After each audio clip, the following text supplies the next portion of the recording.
সবুজের ছোঁয়া আমাদের মনকে সতেজ করে তোলে ও প্রশান্তি দেয়। আসসালামু আলাইকুম, আমি উত্তরবঙ্গের মেয়ে আফরিন আশা বলছি কুড়িগ্রাম থেকে। আশার রান্নাঘরে আপনাদের স্বাগতম। কাছে দূরে দেশ ও দেশের বাইরে যে যেখান থেকে আমার ভিডিও দেখছেন, আশা করছি আল্লাহর রহমতে সকলে ভালো আছেন, আমরাও ভালো আছি। আজকে আমরা যাচ্ছি সুলতানা সরোবরে। হাজারো ব্যস্ততার মাঝে বিকেলটা একটু উপভোগ করলাম। এখানে চারিদিকে শুধু সবুজের সমারোহ। আমার ছেলেও অনেক আনন্দ করছে।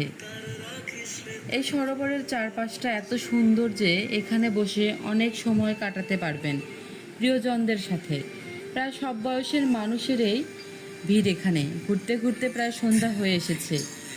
আমার ছেলের পছন্দের ফুচকা খেলাম, যদিও আবির বাবা বাইরে তেমন কিছু খায় না।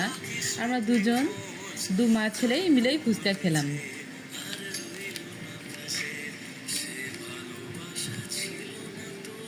আমার ভিডিওটি ভালো লাগলে প্লিজ আমার চ্যানেলটি সাবস্ক্রাইব করে পাশে থাকবেন।